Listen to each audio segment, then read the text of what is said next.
Alright, Willie. Yes. Okay. Olive tells us that the best day of your life was the day you married her. Right. We all agree on that. Apart from that, what was the best day of your life? I couldn't tell you about that first one because I wasn't there. No, the best day of my life. Yeah. I've had many good days. What's the most obvious? The first one I do remember is when I played with Stenhousemuir. Right. And my first league match was against East Fife. And there was a guy playing, a young guy, same age as me. He was going to be the best left back in Scotland. I scored 7 goals on my debut. What? Yes, 7. 7. 7 past 11. 7 past the goalie. I don't know who he was. Aye. But it was, I don't know whether you're born with it or you're not, but like Joe McBride, Stevie Chalmers, Yep. guys who could score goals. I never forget my 70th goal. I was playing at Morton. The ball came over and I went to head it in.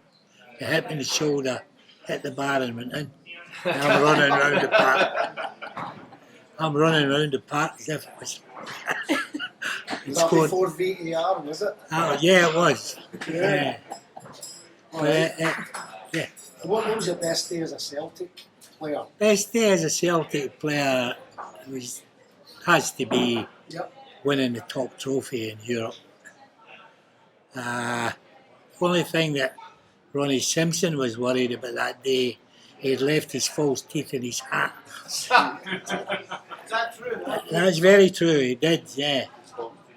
His nickname was Feather.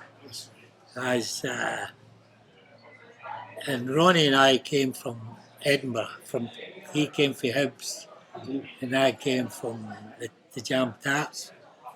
And we used to have some kid-ons, you know. We like Celtic Rangers, Hibs Hearts play every New Year. They play some great encounters with them, and thinking back of Laurie Riley, remember the centre flag? Yeah. I was blessed in a way to come through with some great players. I played at Raith Rovers, was one of the first clubs I played in the first division. And there was a guy played there at right half called Andy Young. He had played for Celtic as a young guy, and they had let him go. But he was a fantastic player. And there was another guy called Jim French. Jimmy French would have been equal to Jim Baxter's ability ball-wise. Really? And we went training up at the local park in Kirkcaldy in the middle of winter. And he broke his 2 ankles on the icy surface and never played again. But what a player he was, yeah. But there were 7 of us for that team, the Raith Rovers team. Went a bit higher. Yeah. Yeah. And it was a lot of players for both, all the clubs you played for. Either went to play for Celtic or Rangers. Yeah, I mean, some of the best kids at Parkhead at that time. And it was a funny time at Parkhead. It was a good time to be there. Sean was a comedian, Sean Fallon, you know, Sean, real Irish boy, you know. And Neely Mochan used to tell a story about when they went on tour in Ireland. Celtic always went there, and they took a couple of females out in this car and drove into a bog, couldn't get back out. So they had to get a tractor to pull them out. And the Gav Jimmy McGrory found out about it. And there's a man I've mentioned. How many goals did he score in his life? 500 or something. And a gentleman. He could go to the old man any time. There was another old fella at the ground, Jimmy McGribbon. Aye. Oh, and he looked after the books. Yeah. and you'd have your toes would be hanging off and the heel would be hanging off. Can I get? No. No more boots. Really? Cobblers. He Bertie said, "Aye, cobblers to you." I want a new pair of boots. And they had a shelf in the treatment room. A big, and it must have been 200 pairs of boots. Never gave you a pair of boots. Really? I played with the boots that I brought for Hearts for 2 years. Same pair? Same pair of boots. Mansfield Hotspurs. Do you remember them? Aye. They were the first low-cut boot to come out. Well, my mother, little Sarah, bought me a pair for my 15th, 16th birthday. And they worked. Awesome. Yeah. Okay, guys. Stuart. Sorry.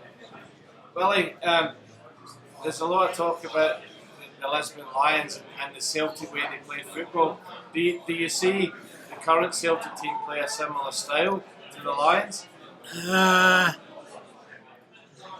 Yeah, I mean, there's a lot of talented players at Parkhead now.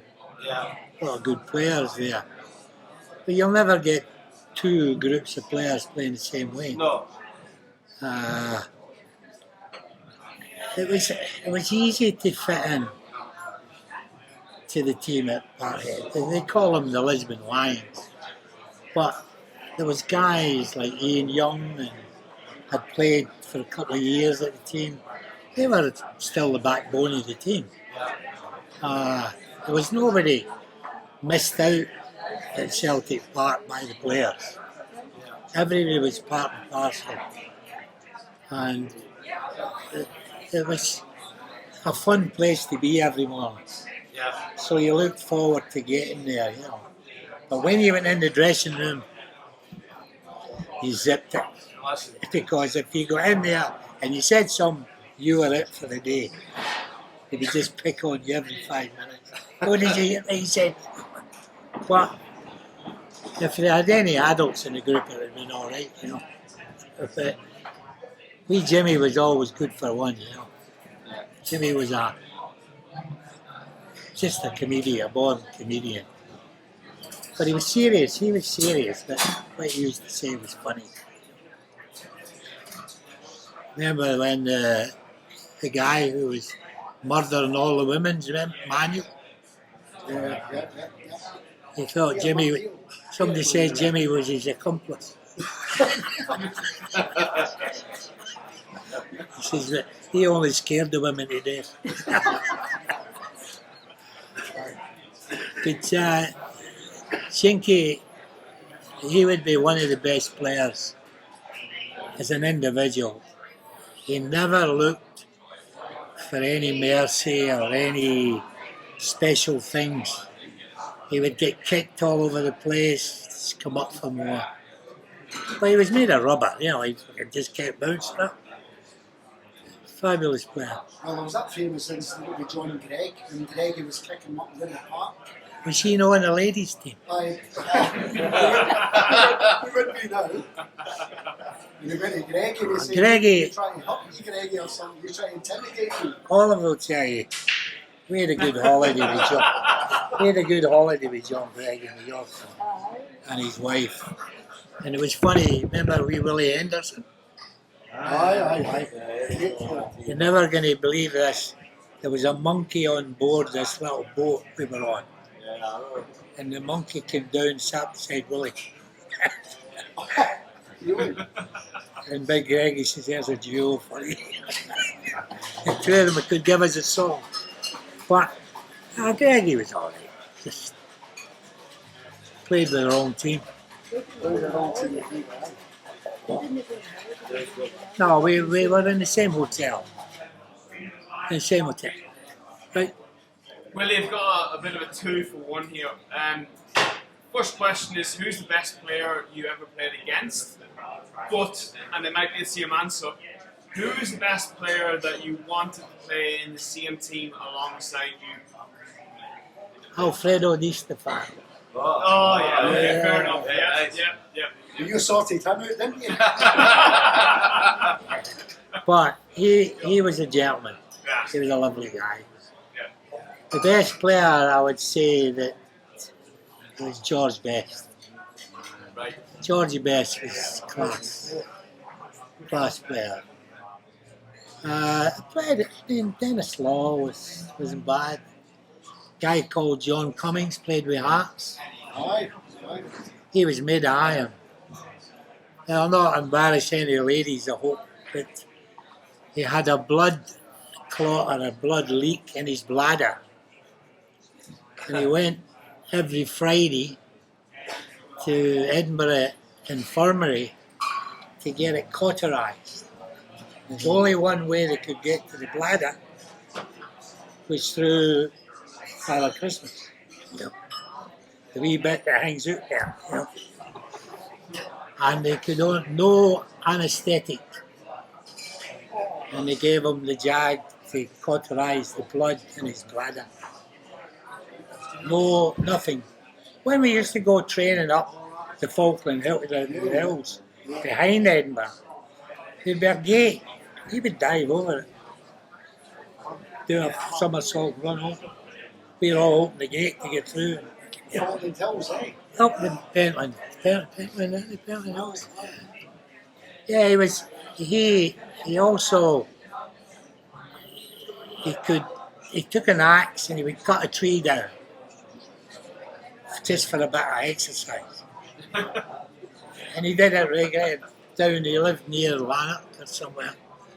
And he would be in the forest, cutting a tree, 2-3 trees. But he was super fit.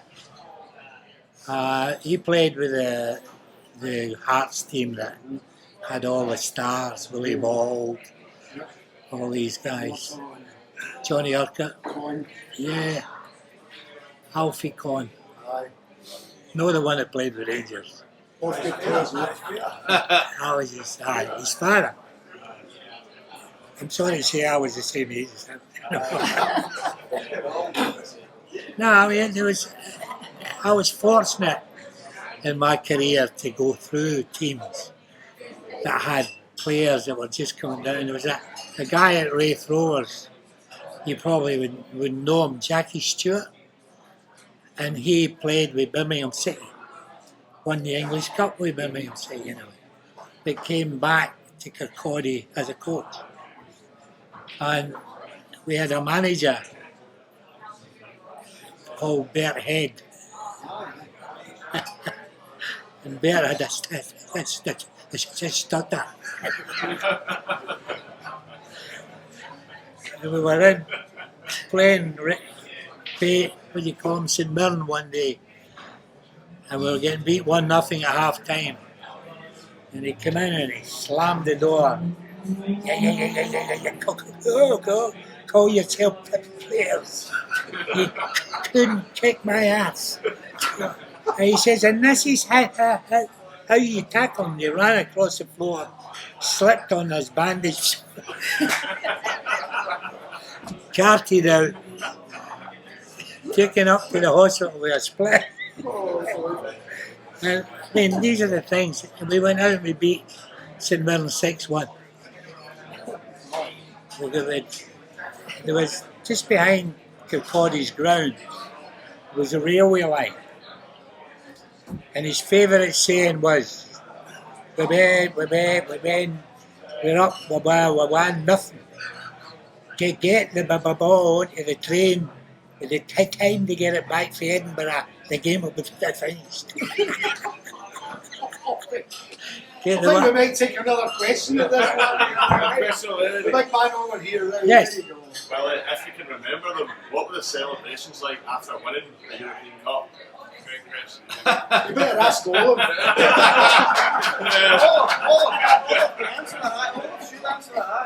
I should answer that because the gentlemen, the team went in different directions from the wives. That's right. Yeah. And then they caught up later so that we could be Oh, you talk transferred. about after we left the ground. After we left the ground, they You went got on the somewhere right bus. else. And then we headed off to get the train, didn't we, to go, the plane to go home. Playing, yeah. And the airport was mobbed, and we all got pushed against the barriers. Eventually we got in a room, waited, and then guess what? Our plane broke down. And if Jock Steen's daughter hadn't been there, we'd probably still have been sitting in that thing waiting for the plane. But she organised all of us to go back down to the hotel. We were on the nightclub. Yeah, so we saw them for a short time, and then we left again. Yes. Is it true? Is it true that some of the gentlemen in the dressing room actually had to go and change their trousers when they heard that all the wives were coming back to the hotel after it? We're not through that. Some of them had to be found. This is what I heard.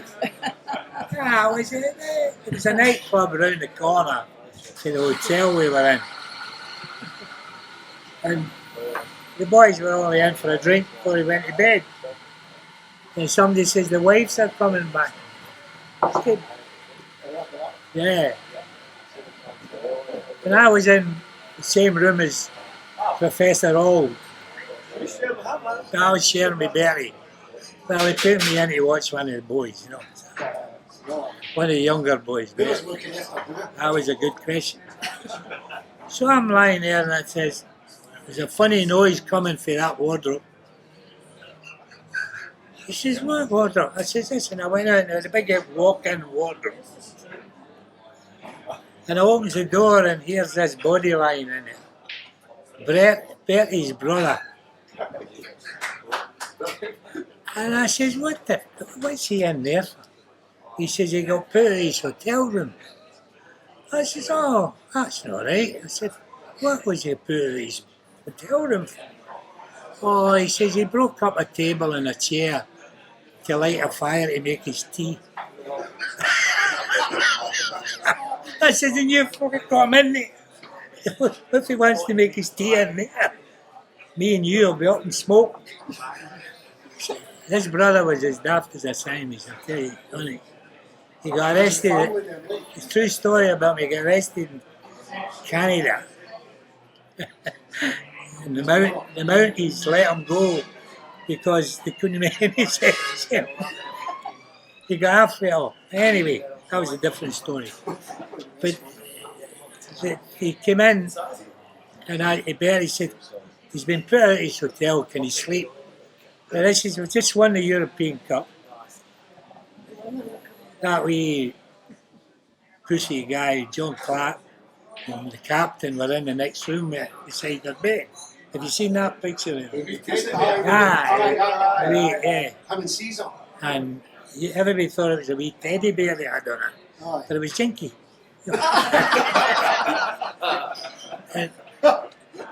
But the things that happened in that hotel that night was... Tell us. Olaf knows more than me, doesn't he? Well, How did you feel about going around Celtic Park, the European Cup, and back at oh, I'm not going to... I would... if I could go through them all one by one, me being a Christian, you know, I don't swear. But they weren't even going to do anything. They didn't, no. They weren't even going to, they did nothing for the airport to the ground. There was Celtic supporters everywhere. But they hadn't planned anything. It took me all the time to get from Lisbon back home and back on the Celtic Park to watch a truck with the team on it in the European Cup. Yeah, but they just finished a coal run with the truck. There was all bits of coal and everything on it. Seriously? Yeah. It was the only thing they could get around to the yard, around the back of the ground, to get it. And they said, oh, we're going round the ground, there's a lot of people in there. we thought maybe an open bus or a big truck. But How did it feel when you were in it didn't make any difference there. Yeah, we still all, well, we were quite happy just to be there. How did it feel knowing that the cup, you've had time to sink in and come round here and you're playing the cup? Well, the thing about it is, what we were, you've seen it yourself a dozen times, somebody winning the cup at Wembley or even Hampden and that, you get presentation, everything. There's nothing. The crowd invaded the park. The police took us all in to the dressing rooms down the stairs, and Billy went and picked the cup up himself. Yeah. It took a wee bit away from it, but yeah. But we thought they would make it up for it when we came back to Parkhead. Yeah. That just let us go and with the cup and go into the crowd, or you know. But it was a little bit of a letdown at the end of it. Typical Celtic words, eh? Well, no, you can't just blame the boy. It's sad. It's sad now looking back, and it was Ronnie's last goal, things like that. But it didn't take away the fact of winning. We still had that pride, what we had done. It's never been done since, has it? No, that's right. So, What you guys achieved will never be what? Yeah, but it's the same. I was at Celtic Park for 7 years and won 7 championships. You can't do better than that, It's phenomenal. And they got me for a pack of licorice. So, but Jock Stein and John Harvey were good friends. Yeah. They got on with each other. They talked football the same. And the board wanted a lot more money for me, which they could have got from Man City. But it finished up. All went well. You can't do much more than go to a team and win the European Cup. Can you beat that, can you? Yeah. Leo's got a question for you over there. Yes, Liam. Willie, got another one. So other than Paradise, what's the other stadium in the world that you really enjoyed playing at? That's your best stadium that you... Yes. Azteco Stadium. Ah, yes. Yeah. Good choice. Yeah. 210,000. It's not a bad crowd, eh? No bad crowd there, eh? Yeah. Always remember, now see if anybody get this question. I'm going to ask a little question. There was a guy at Parkhead, down at the Celtic end, right away up the back. This is wee Jimmy's question. And he was facing the other way. What nationality was he? Scottish. No. Scottish. Oh, I know. Oh, you remember that? Do you want to know who it was? Aye, it is. He was a Philippine. Oh, A Philippine. Philippine.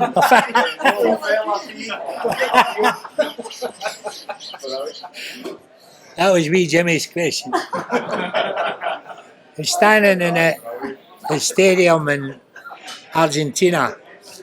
There was 100,000 people there. And Ronnie, it was a bullet that came off him. But Ronnie being made of shit, it went through him, He's when ready, he had to go off and Peter came on. Yeah, that's right. And I'm standing there with wee Jinky. And the crowd, 100,000 in the crowd. And he goes, "Oh, wee man, do you see her?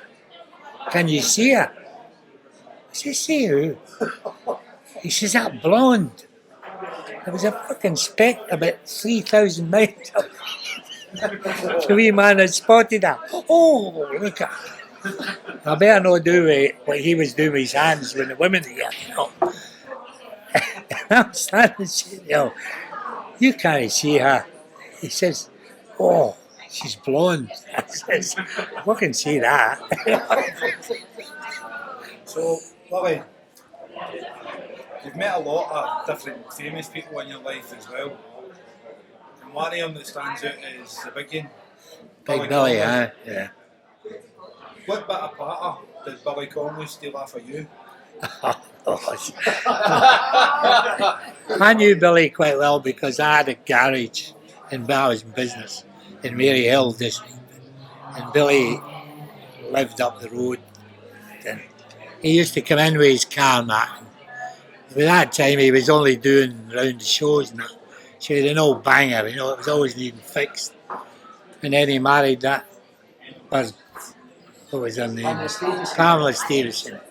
Then he wouldn't talk to us, after that. The big one.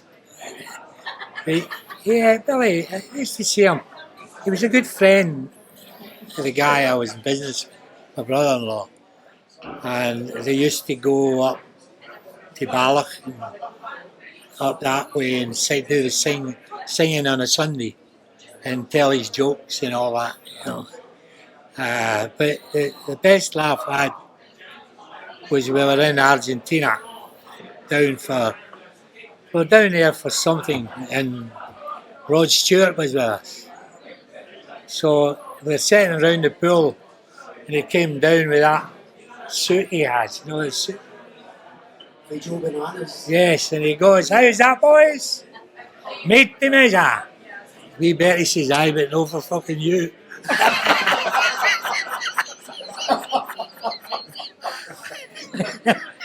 And he says, yeah, you smart bastard. I went, well, I was talking to you. You can sing nothing. Here's your question. Apart from this modesty, what was it, 1967 Scottish Cup final, you scored 2 goals against Aberdeen? Yes, Was it, aye? Scottish Cup. Do you remember them? I do. Come on, tell us them. I tell you, the first one came across to that side, my left-hand side, and instinctively I just nicked it as it came over, and the keeper was going that way already. So I went in the near post. And the other one, I was about 6 yards out, and it was just sitting up there, it bounced, and I hit it into the roof of the net. And that was a 4 Lisbon, aye? That was, Yes. that was a big, True story. The Aberdeen Celtic supporters were going past Stirling after that game. And somebody says, what's that out there? He says, that's Wallace's monument. He says, fuck, they got that up quick.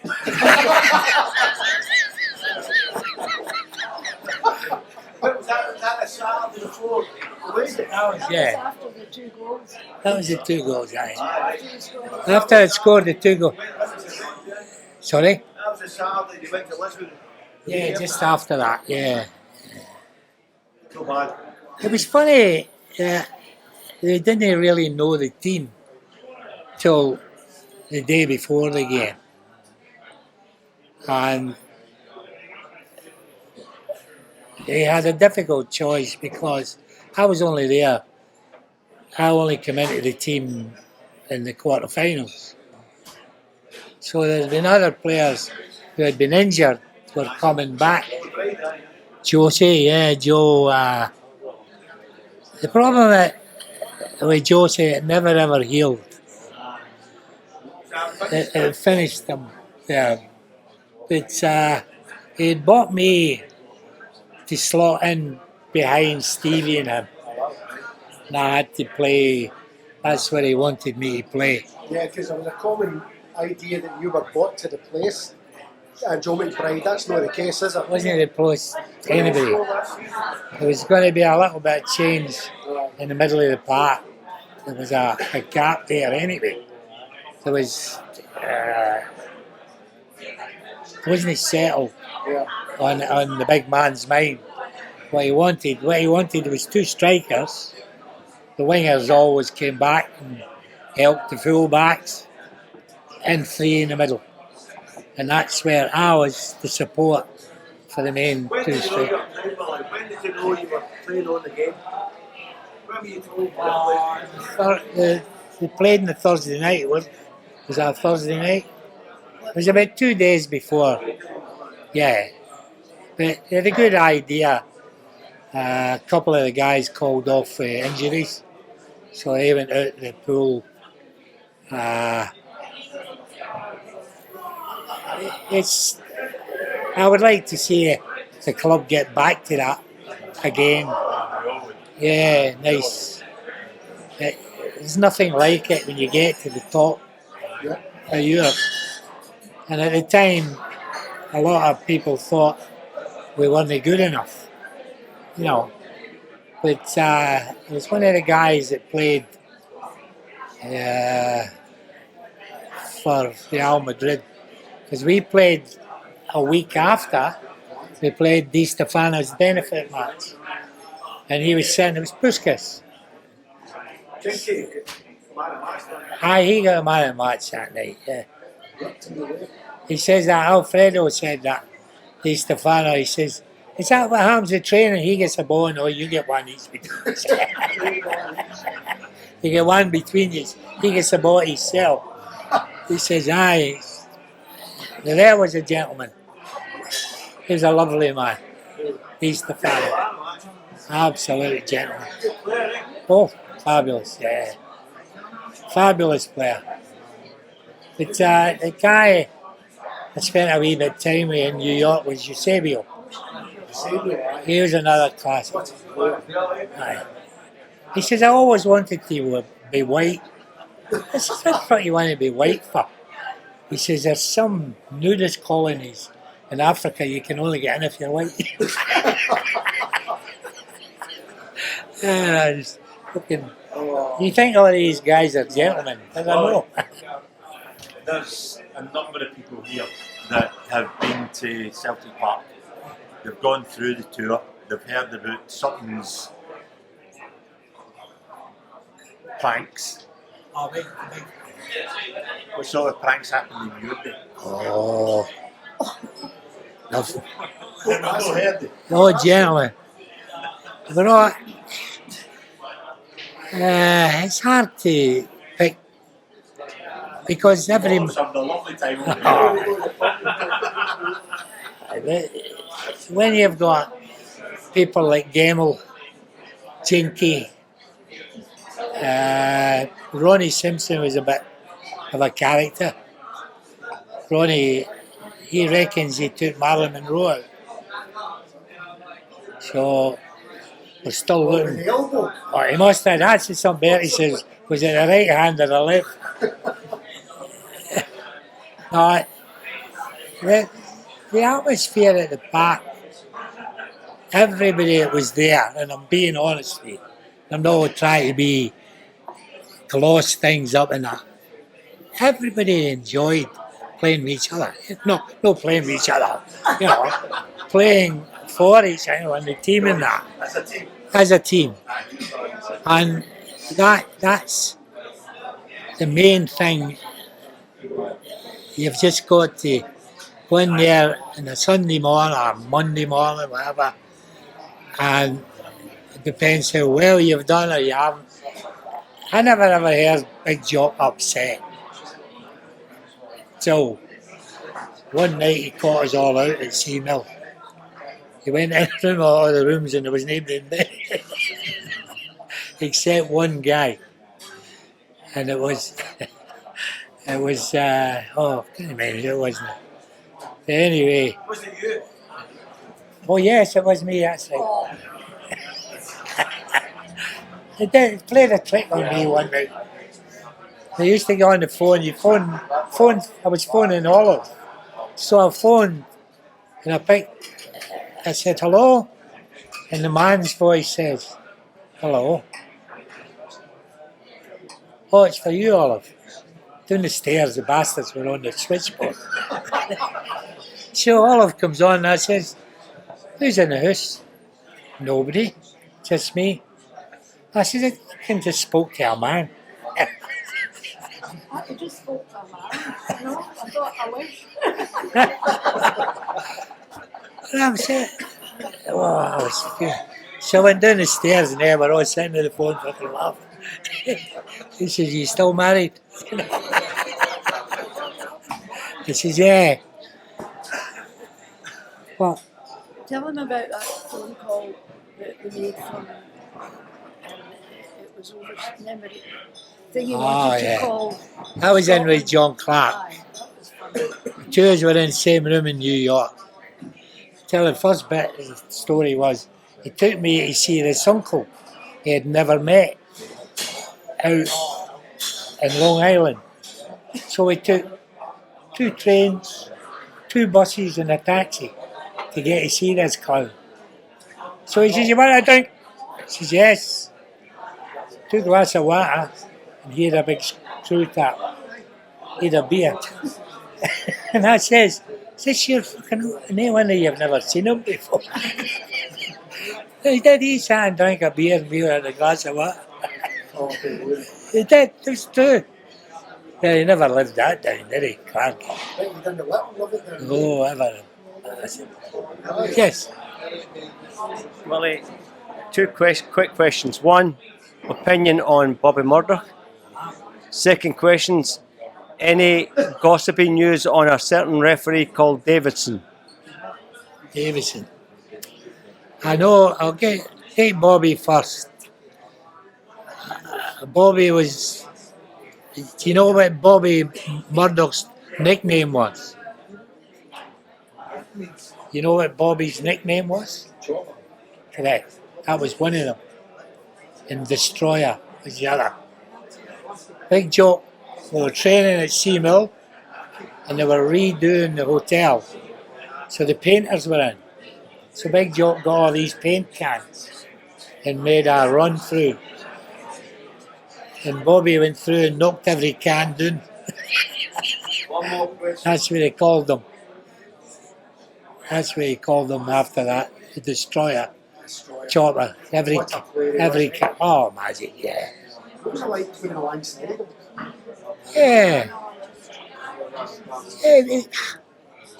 The people used to say he was slow. He was far from slow. You know, he was an intelligent player. Yeah. Very intelligent guy. Some say he was next to yourself. He was the greatest player in the... Yeah. So did my granny said that. Well, your granny told me you were the best player ever. Yeah. Yeah. Marvelous footballer. Any more questions? What was the second one? One was Murdoch and Bobby Davidson. The referee. Well, I won't. I've never spoken about referees unless I'm talking to them because they've all got their own teams they follow, you know, and it's not a hard job to do if you do it honestly. So, yeah, the honest way is the best way. Oh, Big Tiny was all right. Ah, he was. What? Oh, there was a famous photograph who played with Hearts at Arbroath. There was him telling me off. It was in the papers. It was a hooligan. Aye. Yes. Is that it? Well, We're going to get you a good drink. thank you very much, gentlemen, for inviting me.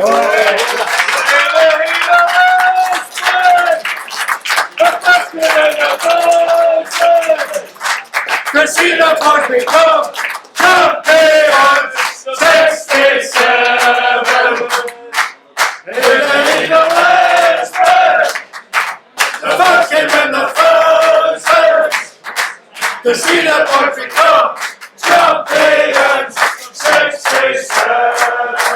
Love you, Willie. Yeah, I wish I was. I wish you, Willie.